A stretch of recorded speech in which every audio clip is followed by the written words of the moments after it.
So hello, welcome. My name is Miles and this is my Ultimate Ironman. As far as my main goals go, I'm really looking to get a full set. Preferably this would either be full Guthans or full Darrochs.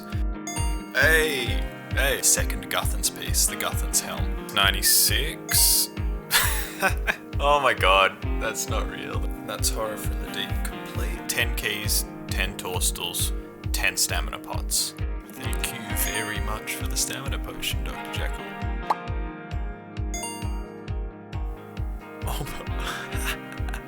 Oh my god, that's sick. Oh, I've never got a double chest before, that's so cool. And that put me up to 1400 total. In the next clip, I got a Spirit Siege from a Bird's Nest. Usually when I get seeds like this, I kind of just have to drop them, but I'm gonna hold on to this one. We made some really good progress this episode. We got a good few levels, we made really good progress on our Barrows goals, and we're also getting closer to that 10 stamina pot goal for the revitalization pool. In the next few episodes I want to start working on Slayer. Slayer is going to be the gateway to a bunch of really good gear upgrades for the account, but before I get stuck into Slayer, there's one more grind that I want to do.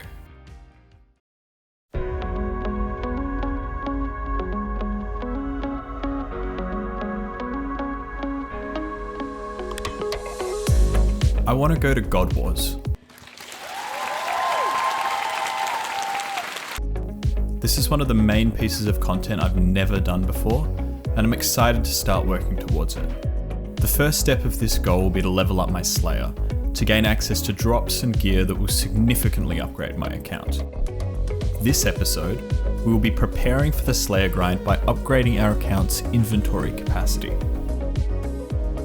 As an Ultimate Ironman, because I have no bank to store my items, everything I own must be held in my inventory at all times.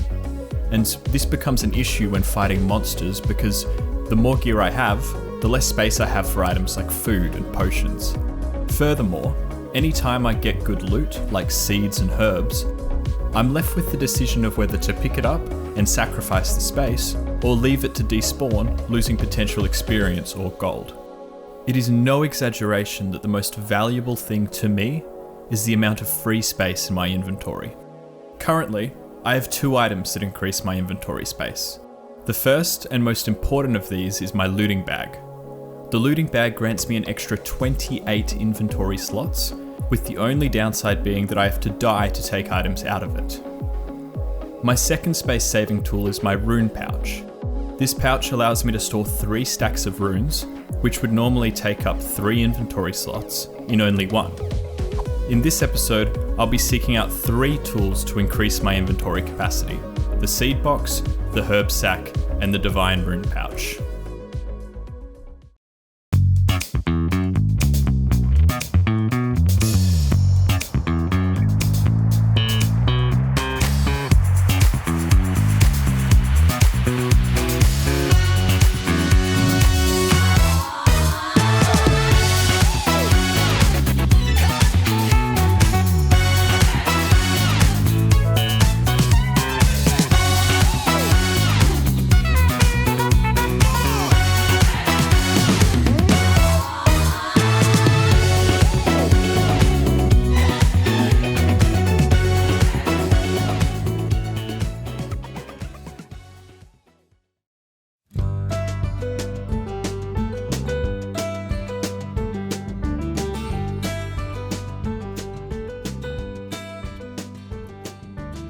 To unlock my seed box and herb sack, I need to make my way down to Tithe Farm. Tithe Farm is a farming minigame in Hersidius where you grow rows of these giant fruit. You have to be quick to plant and water all the seeds to avoid the fruit dying and to maximise your points and experience. For each game, I get about 26 points, and I need 250 for each reward. So all in all, we're looking at about 20 games of Tithe Farm, and unless I get distracted, that should only take me about 7 hours. So I got to work. Starting at 53 farming, I was breezing my way through farming levels, and after my first 10 games, I'd gone all the way up to 63. And then I got distracted and bought a hat. And with my new farming attire, I went back out into the field and finished off 65, which unlocked the middle tier of the farming guild. Unlocking the middle tier of the farming guild is really good for my farming training. It gives me another tree and herb patch as well as the Hespori cave. And so with my new farming guild access, I grew some watermelons for the guildmaster Jane and was given a seed pack as a reward. Holy shit, that's so good. What the fuck? I was not expecting to get that many good seeds. I've never opened one of those before. That's mad. And then I decided to take on the Hespori.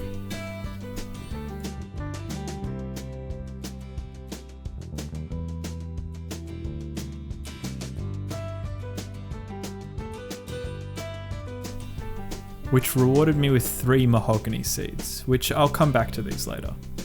I've got my first 250 points, so it's about time that I buy this seed box. Alright, let's do it. Hey, there we go. My seeds are taking up so much space at the moment, so just being able to have something like this I can store them in, and then as I get drops from Slayer, I can put them straight in instead of them taking up inventory spots. It's so good. And the other benefit is that I can keep a hop seed in here, just like a big stack of hop seeds, so I don't have to go to Draenor and buy new ones every time I want to do a birdhouse run. This is, oh my god, it's going to be so useful having this.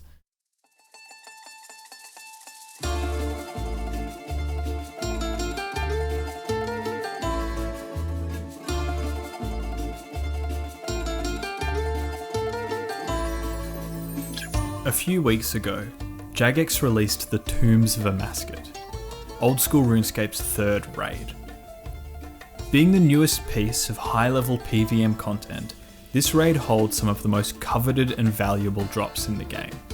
One of the less coveted drops, however, is an item called the Thread of Eladinus. This piece of thread can be used on an ordinary rune pouch to create a divine rune pouch, upgrading the usual 3 rune capacity to 4. Considering I have to have my rune pouch on me at all times, this one seems like a bit of a no-brainer. But getting the thread won't be easy. To get the thread, I need to get it as a drop for completing the Tombs of Amascut raid. And to even start the raid, I'll need to complete the quest Beneath Cursed Sands, which itself has a number of prerequisites as well. So it's safe to say that I've got my work cut out for me. Getting started was pretty easy. I breezed through Prince Ali Rescue in about 15 minutes, and I had already completed Gertrude's Cat a few months ago. Icthlarin's Little Helper wasn't too much harder, except for having to run through this maze like 100 times and this little boss fight at the end. The boss was super easy with protection prayers, but even on the easiest fights I'm sweating because I have all my items on me.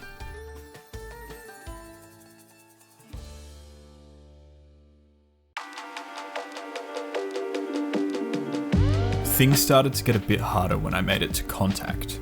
Contact has this large maze with a long boss fight at the end, and my biggest fear is dying at the boss fight. Getting back through this maze without any items or supplies would be difficult to say the least, and I was very anxious at the possibility of losing everything here. To get through the maze, I had to dodge traps, scarab mages, and more traps. And once through, I was up to the boss fight.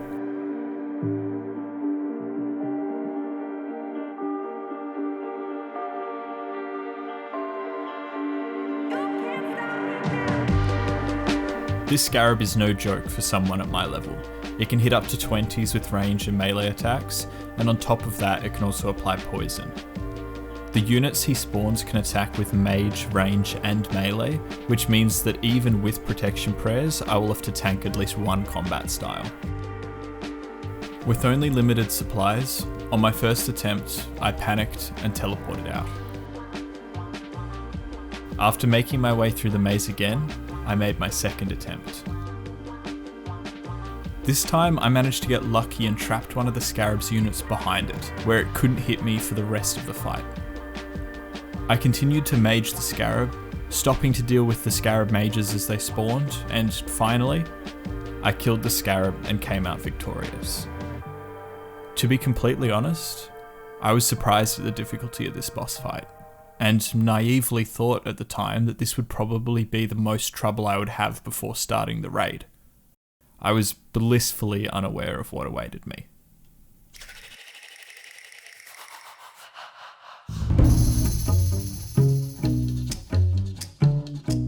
Beneath Cursed Sands was introduced a few months ago before the Tombs were massacred.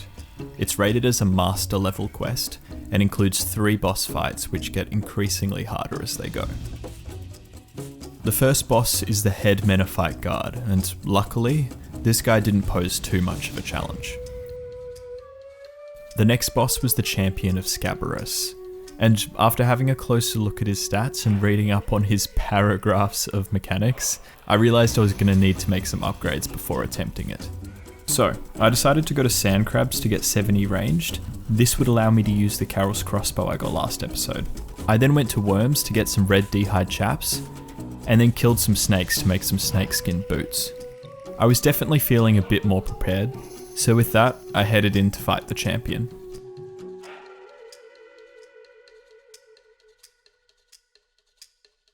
I was doing an alright job of kiting him around the room and was getting him close to half health. But when I ran out of run energy and couldn't escape his AoE attack, this happened.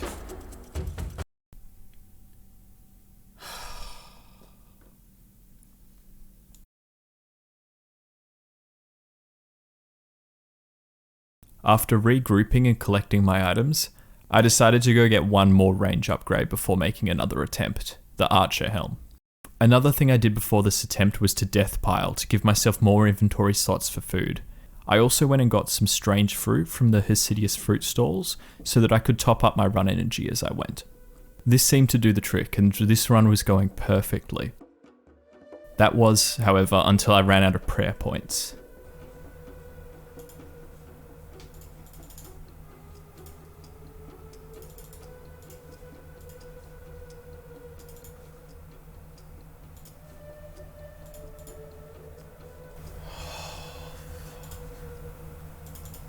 It was a close fight, but on my second attempt I came out on top.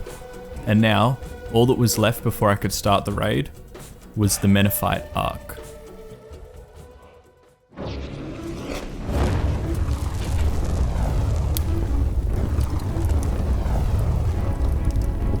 This one didn't go particularly well for me. Who knew I would make it this far? They hated, they never believed me. Yeah, I would never drop the ball. I know I make it look easy. Yeah, Mayweather with the defense. I don't care what a critic got to say. I got them picking up the pieces. That to me, you really playing with your life. I'm about to come and run it all back. I'm the new era, about to snap back. You ain't fitting for it, cause you all cap like. I kept ramming my head into the wall with this one, just taking attempt after attempt after attempt. I was hoping to have this quest finished before the raid released, so I could play on release night with my friends. But 2 nights after the raid had released, I still hadn't completed the quest. And with my frustration growing and growing, I decided to pull in some moral support before sending one last attempt.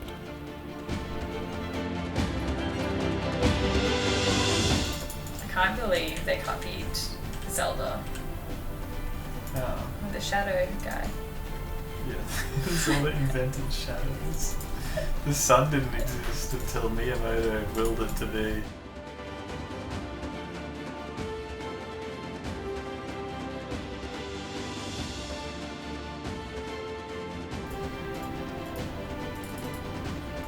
Oh. This is close. Smackdown.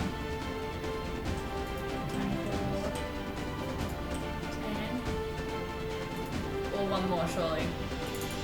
Yes. Gosh, What if fuck, his it's shadow? gonna be so Could you fucking long. imagine if his shadow started attacking you and you shivering me in the died? back while I'm not watching. Nice of you to help. This dude is like, every time there's a quest with a boss, he just disappears. Oh my god, that actually has been stressing me out so long, because I needed to do this quest to do the raid. Oh, the Finish one tonight. quest. Yeah. Oh, okay, And that like makes sense. It's like the last few nights I've been wanting to do the raid, but haven't been able to because I keep fucking not being able to beat this quest. Rip. Yeah.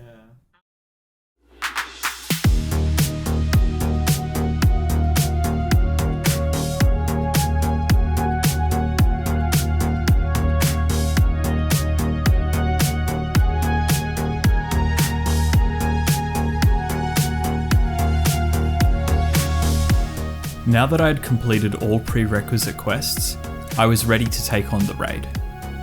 In the Tombs of Amascut, there are 4 paths, each with a challenge room, followed by a boss. You have to beat all 4 paths before descending further into the tombs and fighting the final boss. Our first path was the Path of Scabarus. In this path, we had to complete a number of small challenges before heading into the final boss, the Scarab, Kefri.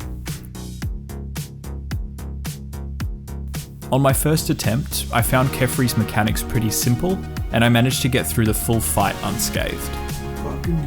That's a dead bug. This took us to the second path, the Path of Krondus. This path leads us through a small agility puzzle before fighting Zabak. I felt I was doing alright in this boss fight until I died to its Screech attack. No!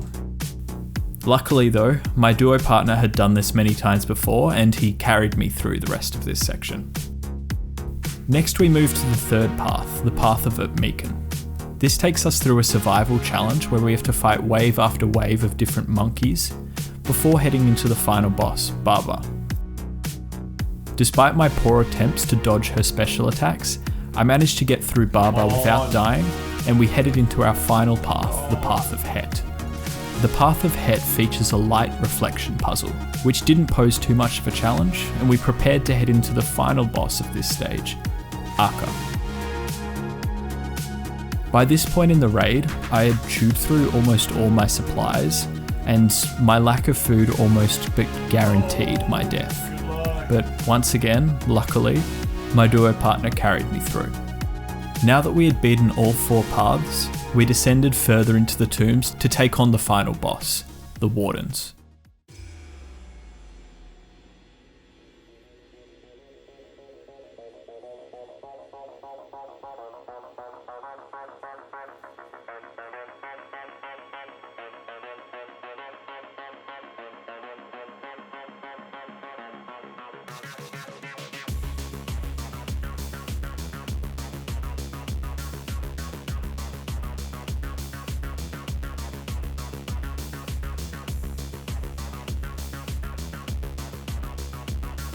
After destroying the first warden, we headed into the final phase of the boss fight.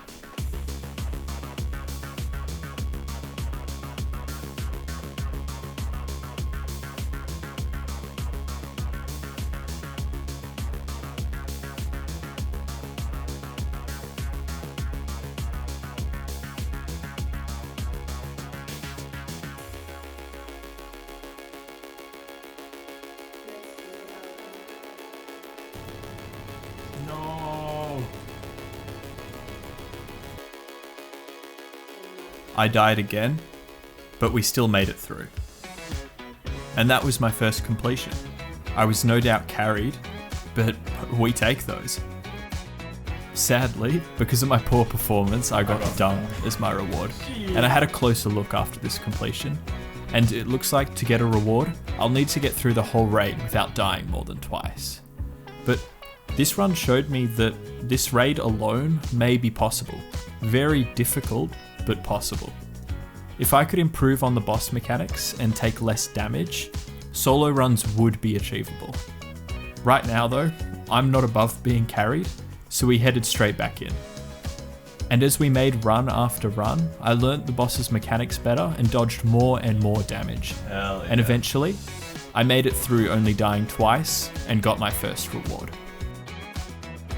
2 diamonds, 70 death runes, and a magic seed's alright, but like... My reward wasn't the best, but I was excited even just to get a chance at the thread. But with that first one down, I felt even more driven to go back in and get it.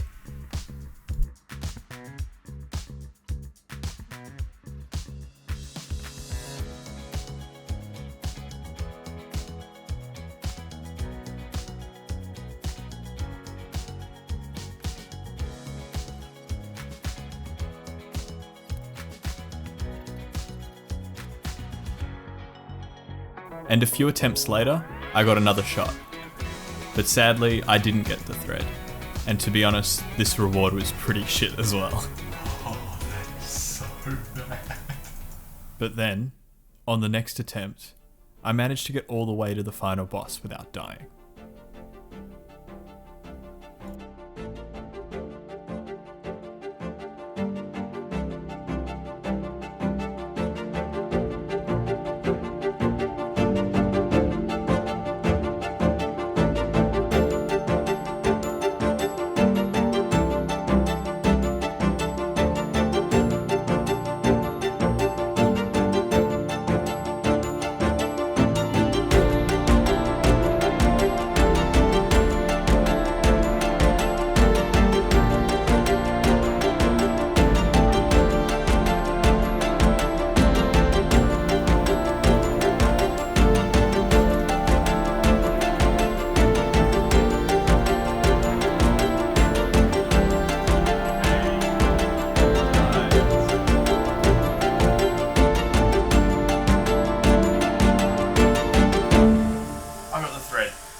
And I got it. My hard work paid off, and I got the thread. I actually got good loot as well. I got 20 rubies and a cache of runes as well. Let's fucking go. Am I gonna be called the leech again by the game? I'm gonna complete a solo and I'll still be called the leech. Alright, what am I getting from this cache of runes? Oh, 1.8k death runes. Oh, that's so good. 350k plus the thread. Now all that was left was to work my way to 75 crafting, attach it to my rune pouch, and the divine rune pouch was mine. But we decided to run a few more raids before getting off for the night, and I got another reward. But then, on our last attempt, we put the sudden death invocation on, meaning that if we wiped once, we would be kicked out of the raid and would have to start again. And maybe due to our own cockiness, with the thread in my inventory, we wiped at Kefri and were kicked to the lobby. I went to collect my gear from the chest in the lobby and something was off. Something was missing. The chest contained everything that I had on me, except the thread.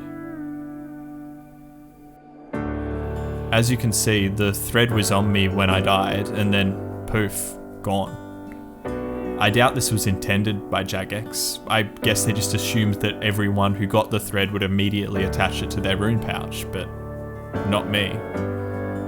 And as quickly as I received the thread, it was ripped away from me. I angrily ranted to my friends, filed a bug report, and even the Reddit post popped off. But I knew this was to no avail. Jagex doesn't return items, even ones deleted by bugs, if this even is a bug. So no matter how many reports I filed, or how many upvotes I got, I knew I had to accept that the thread was gone. It was nice to know you, thread. I'll be back another day.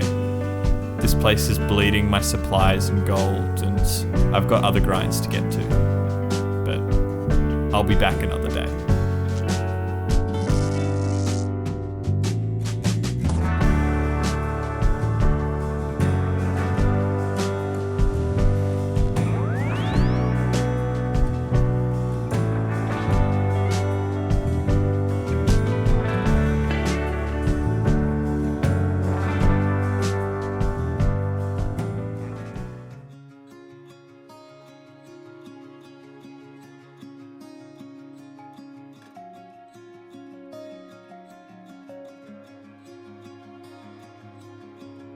After losing the thread, I took some time to refocus on my goals and set my sights back on the herb sack. I continued farming and made my way all the way to level 76. Along the way, I also got 48 herb lore from a dunce random and got another awful clue scroll reward. What the fuck? I also got 60 and then 61 hunter, which passed another milestone, 1450 total, officially surpassing my highest total level on any RuneScape account. I was closing in on enough points for the herb sack when I made another realization. To buy the herb sack, I need 58 herb lore. So, I decided to buy the auto weed perk, meaning I no longer need to rake my farming patches, and called it there. We made some really great progress this episode. Although we lost the thread, and can't yet acquire the herb sack, the seed box is still a major upgrade. Achieving 76 farming also means that with a +3 boost from a garden pie, I can farm all herb seeds in the game, excluding toadstools. That all being said, I think the biggest thing this episode was increasing my confidence in PVM. The Tombs for Massacre was really my first foray into higher level PVM in RuneScape, and as a first experience, it was amazing. Even with the sadness of losing the thread, I'm nothing but excited to see what else this game has to offer. In the next episode, we begin our journey towards God Wars by starting the Slayer grind. I'll be taking a slightly different route, and I'm excited to show you guys. So I'll see you in the next one. Take care.